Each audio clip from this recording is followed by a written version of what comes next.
All right, I want to keep it real for a moment. A lot of the videos I shoot here from Costa Rica are like sunny days, beautiful days, but I need to keep it real with everybody who's not been to Costa Rica or who really wants to know what my day-to-days are like here. Rainy season, which can go anywhere from like late April, early May until mid-November. In my experience in the past 5 years, most of the days are kind of like this. Rainy. I mean, here you can see my pool, or my pond, I should say. This is what most days are like in my day-to-day. So I know I usually post like beautiful day stuff, beautiful weather, beaches, Rainmaker Park, all these different like places, or my property, for example, with like blue skies always and sunny. It's typically because I'm recording, filming videos in the morning. In the afternoon, I'm doing stuff inside, I'm cleaning, I'm doing a lot of garden work because the sun's not beating on me, and this is refreshing.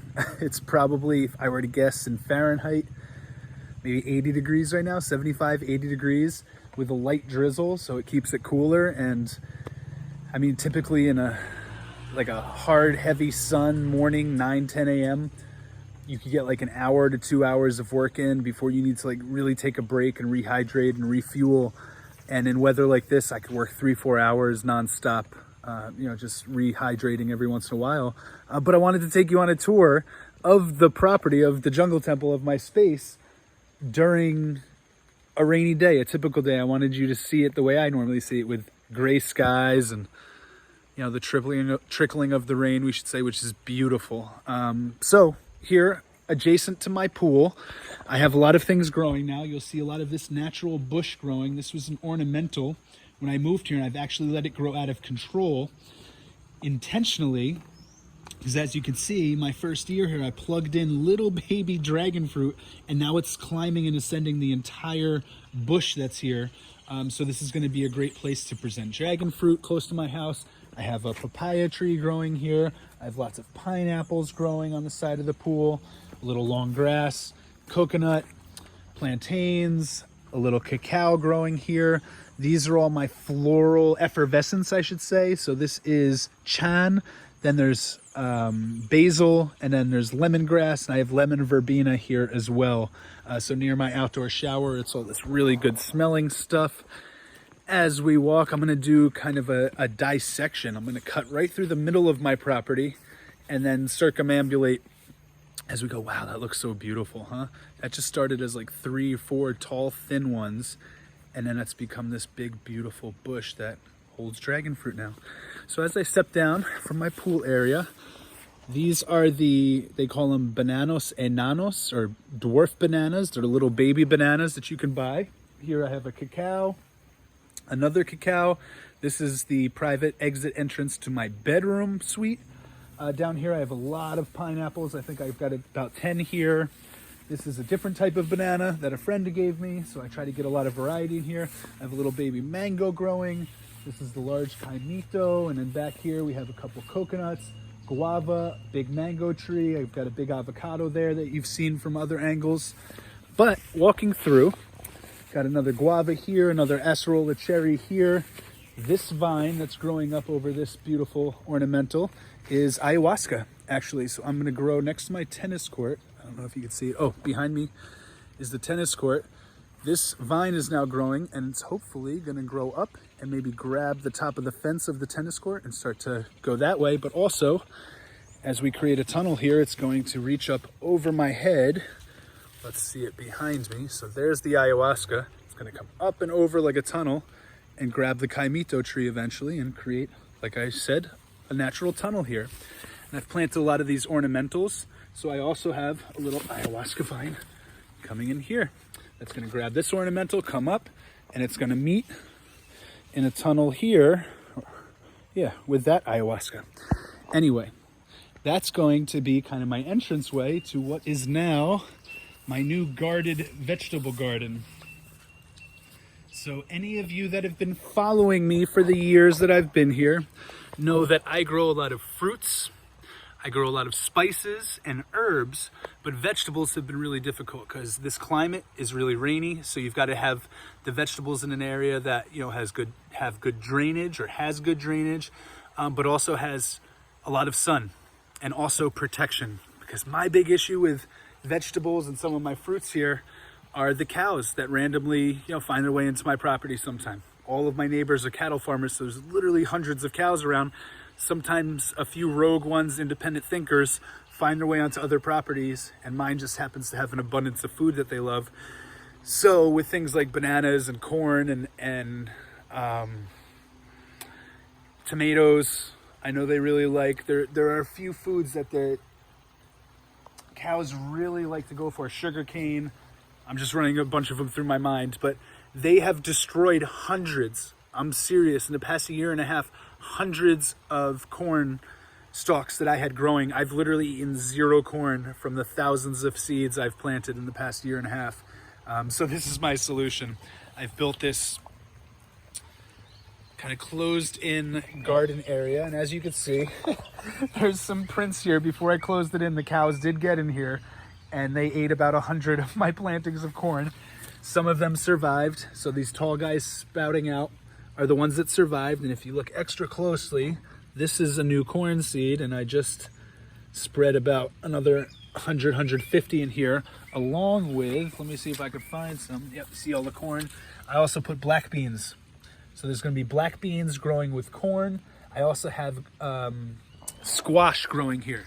So if you know anything about Native American agricultural philosophy, they call them the 3 sisters. Corn, squash, and beans all grow together really well. So I have them all planted here. All along the lines here to grow up on this, I have a lot of beans. I also had cucumber and squash, but it looks like something came along and ate them. I had them planted here. So yeah, I guess something came along and ate my squash and cucumbers, unfortunately, since yesterday, but that's life. I'm sure it was the leafcutter ants. I'm trying to look for where I plugged them in. Anyway, I'm not going to dwell on it too much, but I also have spinach here. Along the line here, I've got some spinach. I've got some chili peppers. Oh man, they ate my chili peppers too. That's crazy. I had a chili pepper planted here. So this must have been the cows came onto my property at some point and they started eating stuff. Huh. Life, unfortunate. Well, at least they didn't get in here, and that's a good sign.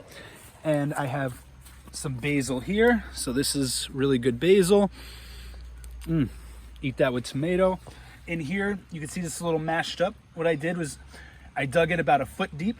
I've planted carrot seeds on this side, onion seeds on this side, so they'll be able to root in there really nicely. Oh, darn. I'm super upset that my squash and my cucumbers are gone. I'm gonna have to plant them over again. And I had a couple chili peppers here. That sucks too. Anyway, that's why I'm filming this video, because I want you guys to see the not so glorious stuff. So it's raining a lot here. If you don't like rain, maybe Costa Rica isn't for you, because 8 months of the year, this is what most of the days are looking like. And also, if you're trying to grow food, there's going to be pests. There's leafcutter ants. They eat a lot of, the foods that we plant. The cows, if they get onto your property, they eat a lot. Here I have a lot of bananas. So you can see I'm separating section by section with different fruits. Here I have some yucca, some more bananas. Here I have a bunch of chili peppers. These ones didn't get eaten for some reason, so I just planted this one. So this is a young chili pepper coming in. I've got some, oh man, what is this? Katuk. So this is like a lettuce, nutritious.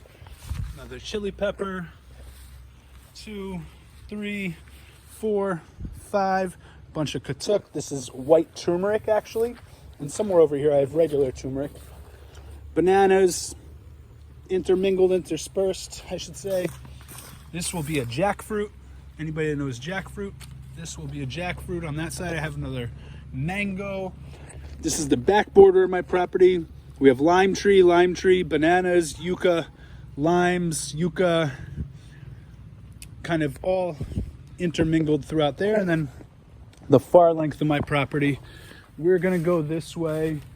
I've got a big guanabana tree there, big bananas, my guest house, the water tank that we'll use in the future. And then as I walk my way through here, kind of centered behind the tennis court, I have a little cacao tree coming in here now. There's some bananas, plantains, You can see a native plantain of some sort. That was here when I got here.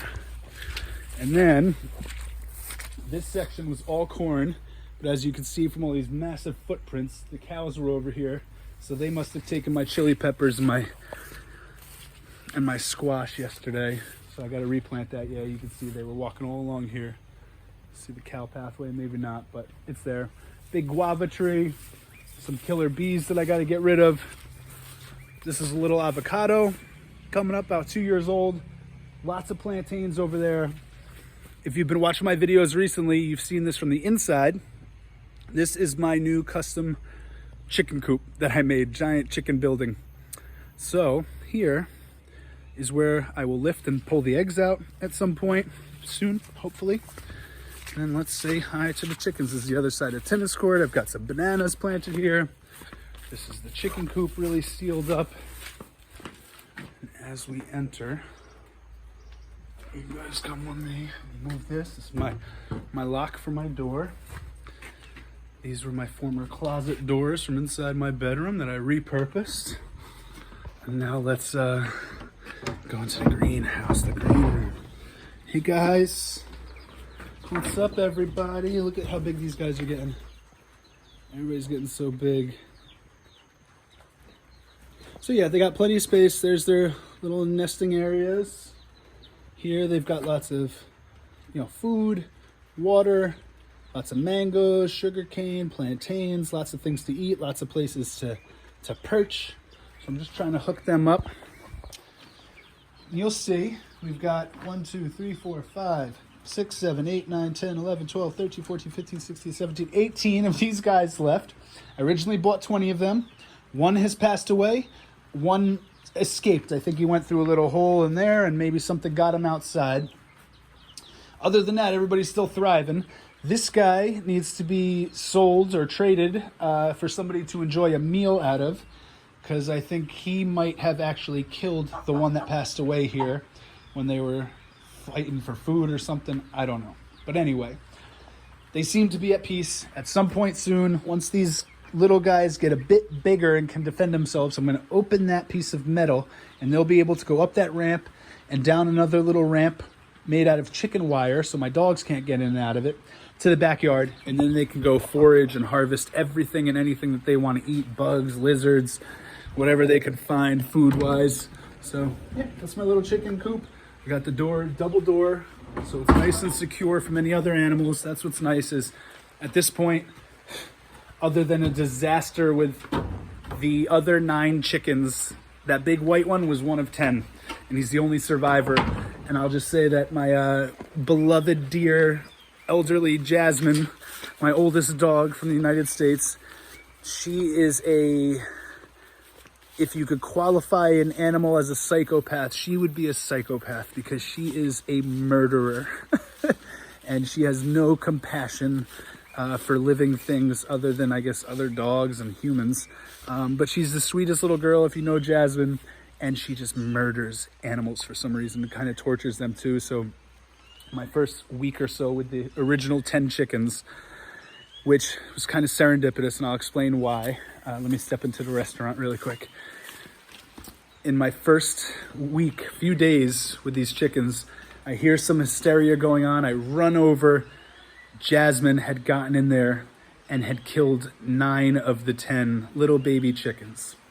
So I'm upset, I'm devastated, but she's a dog. It's nature for, canines to hunt, and she used to have to forage for herself and her puppies.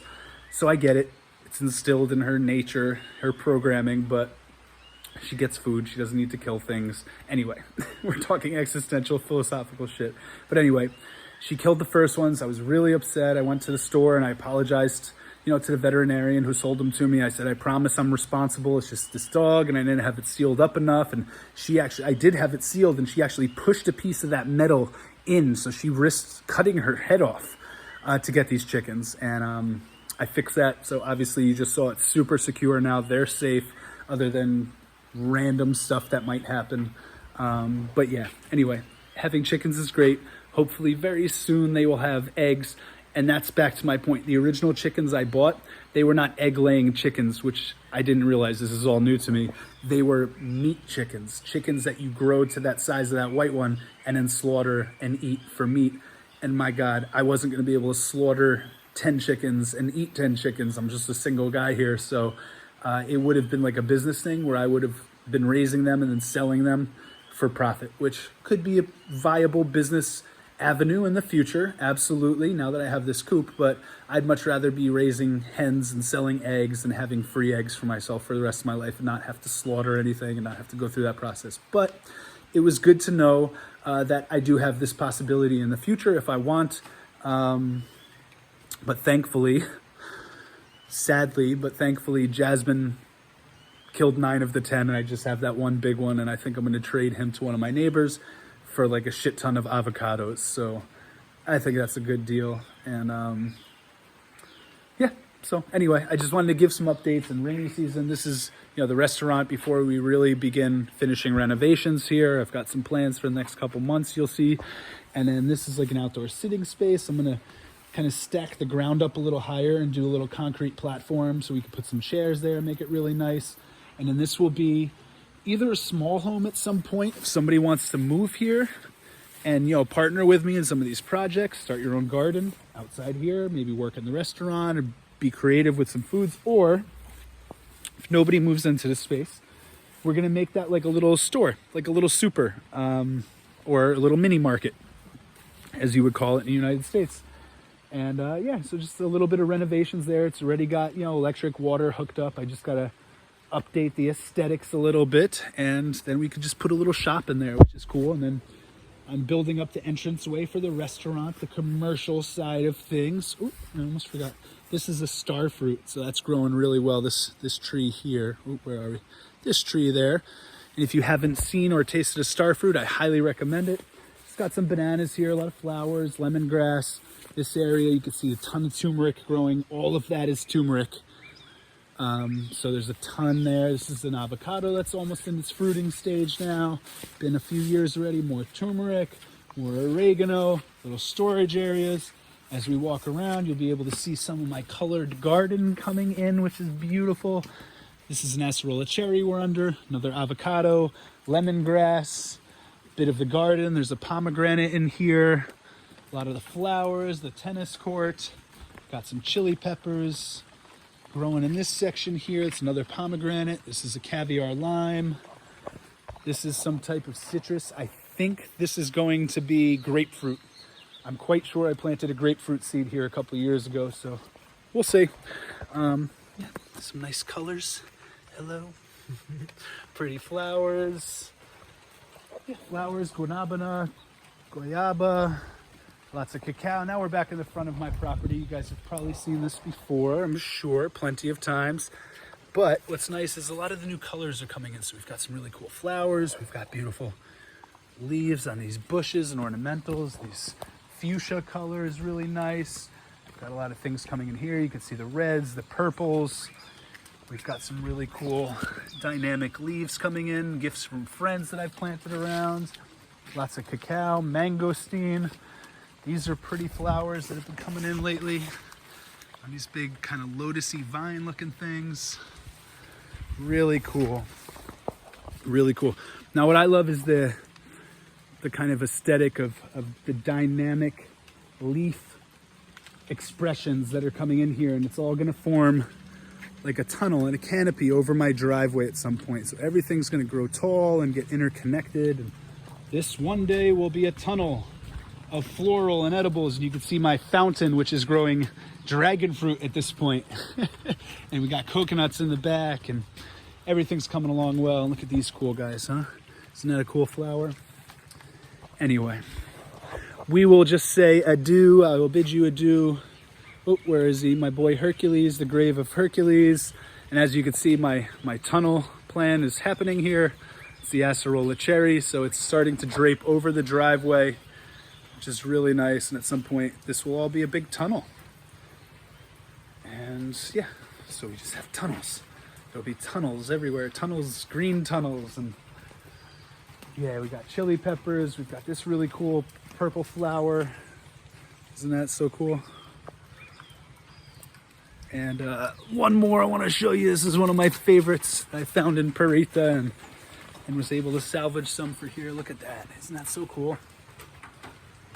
I love this thing. And then over here in front of my house, we've got coca, turmeric. This is all ginger. These guys coming up are ginger I planted this year.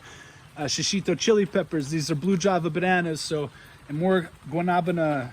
And beyond that, there's a caimito and another caviar lime. So I've kind of surrounded my home here with as many edibles and medicinals as I can so I can easy access them in the future. And then what you'll see lining my driveway, this is everything preparing for the vivero or the nursery. So we've got gotu cola. We've got a lot of, these are custard apple. These are manzana de agua, water apple. This is orange. This is pomegranate. And then I've got a ton over here as well. These are all cacao.